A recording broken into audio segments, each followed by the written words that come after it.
Carson City, Nevada, 1878. The sun had barely cracked the ridge of the Sierra Nevada when Wyatt Calloway rode the fence line of his father's property, the way he did every morning before the ranch hands stirred. It was his quiet time, just him, his buckskin mare Della, and a sky so wide and blue it made a man feel both small and grateful at the same time. At 26, Wyatt had the kind of face that made strangers trust him on sight. Strong jaw, steady brown eyes, hands roughened from honest work despite the fact that his father owned more cattle and land than any man in Carson City. Hank Calloway had made sure of that. "A man who won't work his own land doesn't deserve to own it," the old rancher liked to say, and Wyatt had taken those words to heart the way a fence post takes to dry ground, deep and without argument.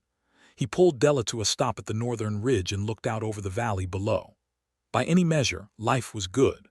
The Calloway Ranch was thriving, the summer grazing had been generous, and in 3 weeks' time, Wyatt Calloway was to be married. He just wasn't entirely sure what he was marrying into. Adelaide Voss was the daughter of the late Edmund Voss, whose sprawling estate sat 12 miles east of the Calloway property. Edmund had been a difficult man in life, proud, stubborn, occasionally dishonest in his dealings, but he had left behind a daughter who, by every outward appearance, was none of those things. Wyatt had met Adelaide formally only 4 times. Twice at Sunday church, once at the Carson City Founders' Day celebration, and once over a stiff, supervised supper at the Voss estate, where Adelaide's mother Margaret had done most of the talking and Adelaide had sat like a beautiful painting that wasn't allowed to have opinions. She had dark hair and gray eyes and a way of listening that made you feel like you were the only person in the room. Wyatt had liked her immediately, perhaps too immediately. He was man enough to admit that 4 meetings and a handful of chaperone conversations were not enough to truly know a person. It was Cactus Pete who had first put the doubt into words. Pete was 43 years old, bow-legged, sun-weathered to the color of saddle leather, and the most honest man Wyatt had ever known. He'd been riding for the Calloway Ranch since before Wyatt could walk, and he had the particular wisdom that comes not from schooling, but from decades of watching people reveal themselves when they thought no one important was paying attention. "You happy about this wedding, boy?" Pete had asked that morning, leaning against the paddock fence with his coffee cup steaming in the cool air. "I think so," Wyatt had said. Pete had squinted at him like a man reading a distant trail sign. Thinking so and knowing so are 2 different saddles. You don't really know a person till you see 'em when they think no one important is watching. Remember that. Wyatt had laughed it off, but the words had stayed, the way a small stone in a boot stays, too minor to stop you, too persistent to ignore. The stone became a boulder 2 days later. He had been passing the bunkhouse after a long afternoon mending fence when he heard 2 of the younger ranch hands talking inside, their voices loose and careless the way voices get when men assume they're alone. One of them, a new hire named Dill who'd come up from Reno, was laughing about something he'd heard in town. "Heard she calls him a simple cowboy. Says he probably can't even read a proper contract." The other voice answered, "Who, Calloway?" "Adelaide Voss herself. Cordelia Hayes told my cousin that the Voss girl says she'd never have looked twice at Wyatt Calloway if it weren't for the land and the Calloway name. Says he's got cow dung on his boots and sawdust between his ears." Laughter followed. Wyatt stood outside the bunkhouse wall and said nothing. His jaw tightened. His hands went still at his sides. He didn't move for a long moment. Then he walked quietly back to the barn, saddled Della without a word, and rode the northern fence line until the sun went down and the stars came out and the valley below was nothing but dark shapes and silver light. He could have confronted her.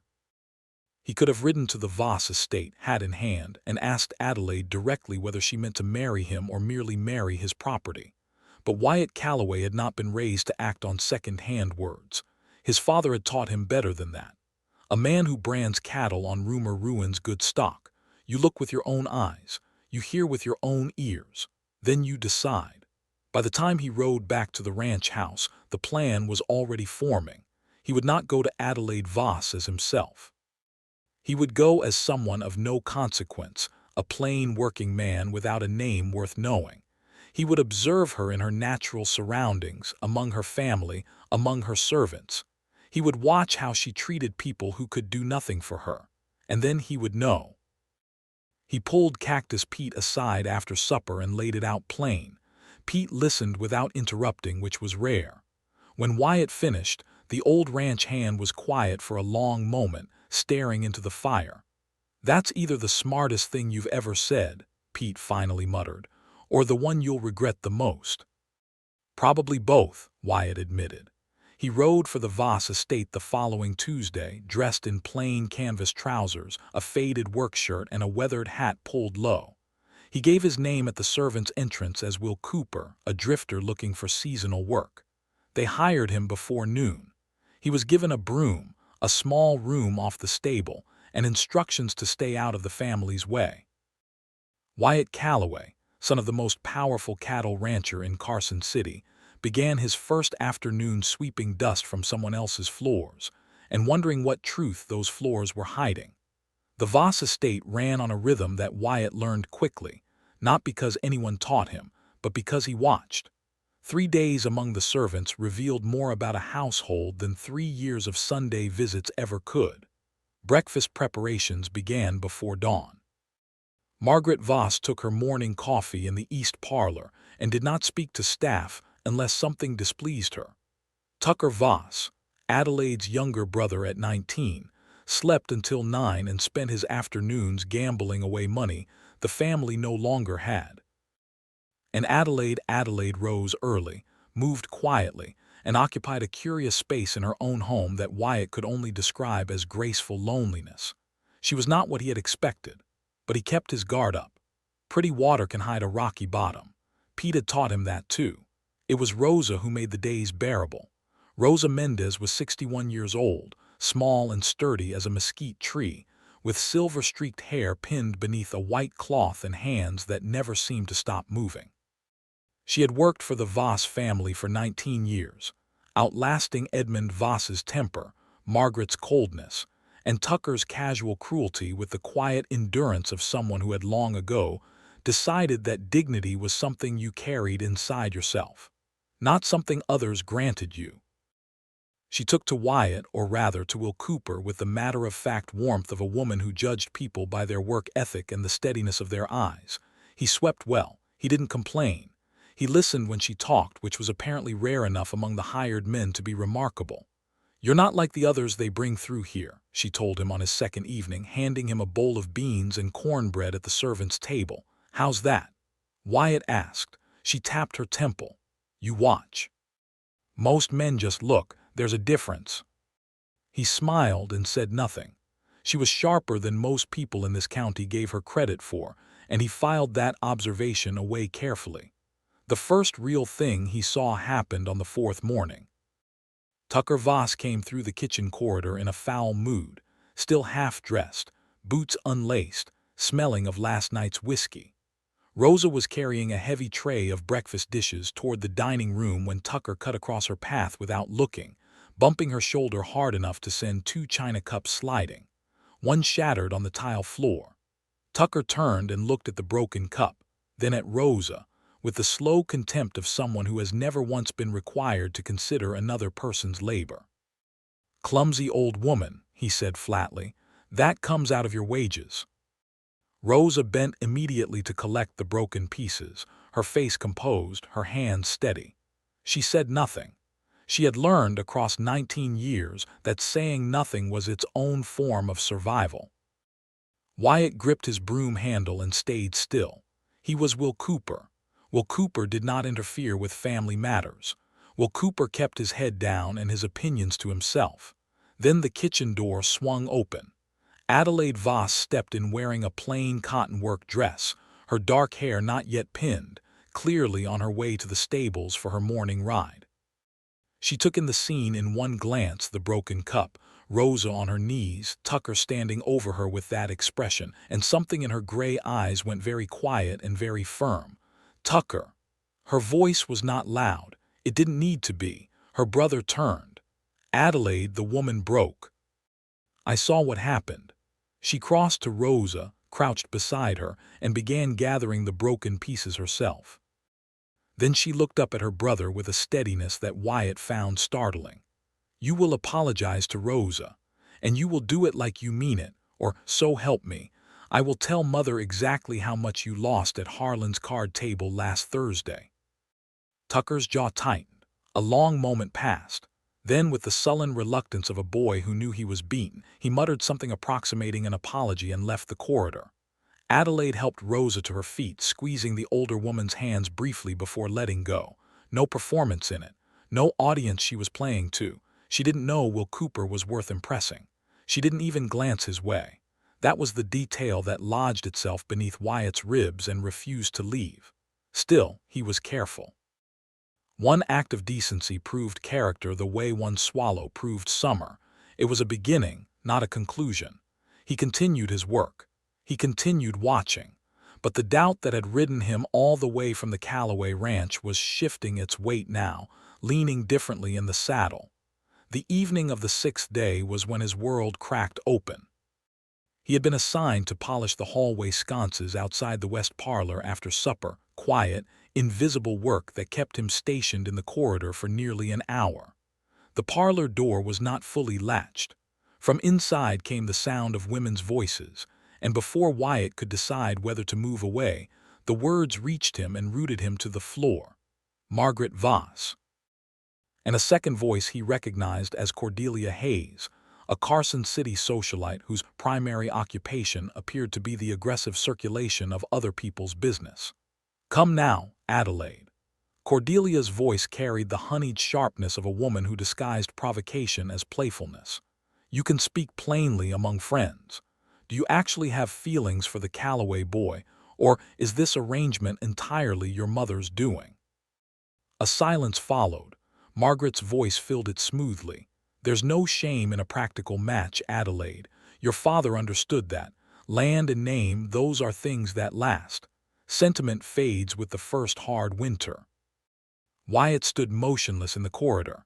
His pulse was loud in his own ears. His hands had stopped moving against the brass sconce entirely. This was the moment. This was what he had come for. Adelaide's response was a long time arriving. When it came, her voice was quiet, but it carried the particular weight of words chosen with great care and spoken without apology. "I won't discuss Wyatt Calloway as though he were a parcel of land up for negotiation. He is decent and honest and good, and those qualities are rarer than gold in this territory. I'll not have him mocked or reduced in my own home, not by anyone." A silence followed that felt different from the one before it. Cordelia did not press further. Margaret said nothing at all. Wyatt lowered his hand slowly from the sconce. He stood in the dim hallway for a long moment, looking at nothing, recalibrating everything.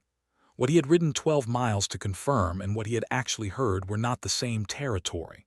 Not even close. He was still absorbing that truth when Rosa appeared at the far end of the corridor, moving quietly with a candle in her hand. She paused when she saw his expression, the look of a man who has been unhorsed not by an enemy, but by his own assumptions. She studied him for a moment. Then she tilted her head toward the back door and whispered, "Come. There is something else you need to know, Will Cooper, something that cannot wait." He followed her into the cold Nevada night, and what she told him by the light of that single candle shattered what remained of the world he'd arrived with, and made clear that the woman inside that parlor was in far greater danger than she knew. Rosa spoke in a low, steady voice, the kind that carries the weight of something long carried alone. By the light of her single candle, standing between the woodpile and the stable wall where the cold Nevada wind moved through the dark like a living thing, she told Wyatt everything.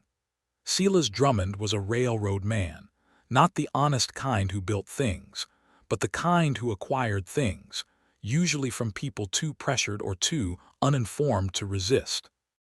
He had been quietly negotiating with Margaret Voss for the better part of 2 months, meeting her in private, away from Carson City's watchful eyes, offering a sum of cash money for the Voss land that sounded generous until you understood what Drummond intended to do with it. The railroad would cut through the Eastern Valley, swallowing 3 neighboring properties along with the Voss estate, and Drummond stood to profit enormously from the territory commission that followed. Margaret, drowning in the debts Edmund Voss had left behind and too proud to let anyone see it, had been easy to persuade. The detail that stopped Wyatt cold was this: the sale was set to finalize in 4 days. Before the wedding, Adelaide knew nothing about it. And once the papers were signed, Margaret intended to dissolve the engagement quietly, blaming a change of circumstances, pocket the money, and relocate to San Francisco, leaving Adelaide with no land, no match, and no say in any of it. Rosa had overheard 2 conversations she was never meant to hear. She had said nothing because she was a servant, and servants who involved themselves in family business did not remain employed, or sometimes, in this territory, remained safe. But she had been waiting, she told Wyatt, for someone she could trust with it. She looked at him steadily in the candlelight.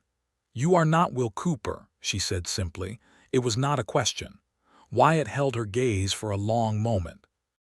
Then he removed his worn hat, and something in his posture changed, the careful smallness of a disguise falling away. "No," he said, "I'm not." Rosa nodded once, unsurprised, and handed him the candle. "Then go do what needs doing, before that woman sells the ground out from under her own daughter." He rode through the night. By the time Wyatt reached the Calloway ranch, the stars were deep overhead and the main house was dark except for the lamp his father always left burning in the study window. Hank Calloway listened to his son without interrupting, seated behind his oak desk with his hands folded and his expression unreadable in the way of men who have navigated decades of difficult country. When Wyatt finished, Hank was quiet for a measured moment. Then he reached for his coat. "Get Pete."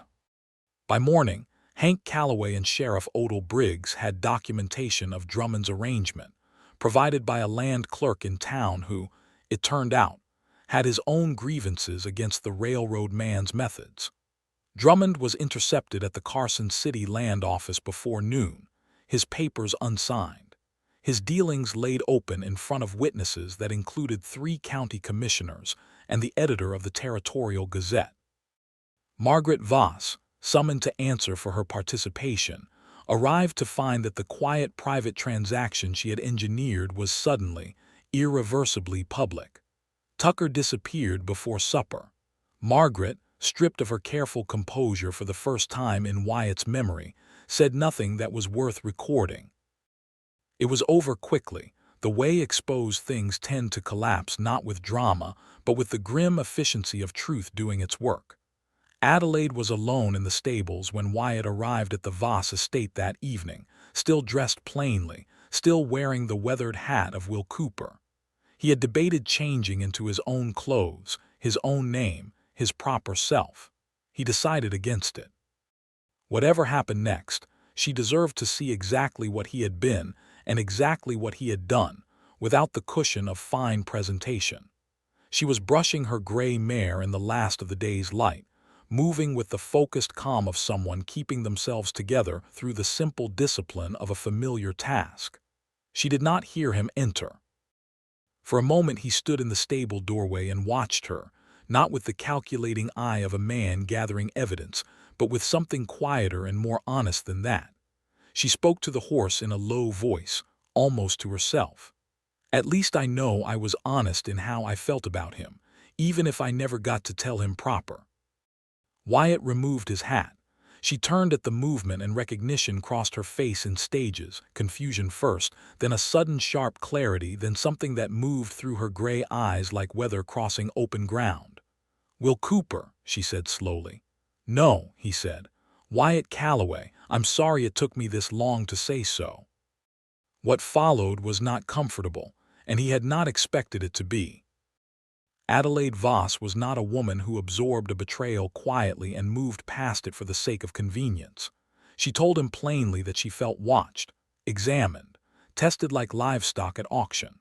Her voice was controlled, but her hands were not, and he stood and received every word of it without defense, because none of his defenses were worth a thing against the simple fact that she was right.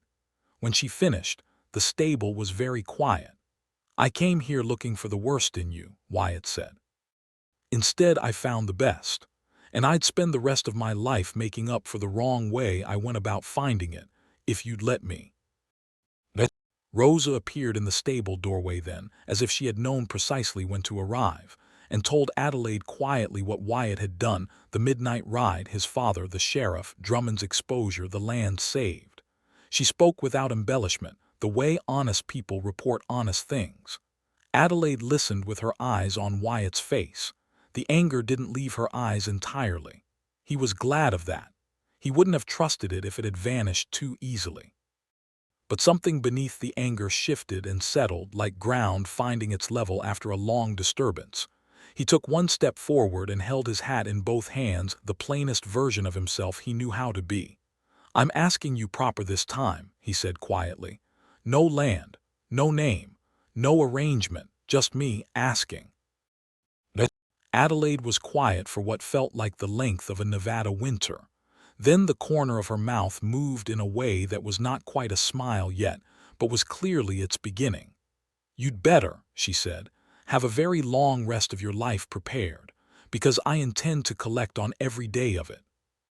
They were married on a warm Saturday in late September, on the open ground of the Calloway ranch beneath a sky that couldn't decide between gold and blue, and settled generously on both. Rosa sat in the front row in a dress she had not worn in 11 years, her hands folded in her lap and her eyes bright. Cactus Pete stood beside Wyatt at the front, hat pressed to his chest, crying silently into his bandana with the dignity of a man who would strenuously deny it afterward. Hank Calloway, seated in the front row opposite Rosa, watched his son place a simple band on Adelaide's hand and thought that Adelaide Voss, whatever his faults, had somehow managed to raise exactly the right woman for exactly the right man. When it was done and the fiddles started up and the evening settled warm around the valley, Wyatt looked at his wife, that word still new and remarkable, and thought about the road that had brought them here. The rumor, the disguise, the hallway, the candle, the midnight ride. He had ridden out looking for the truth. He had come home with something better, a woman worth trusting, and the wisdom to finally trust himself.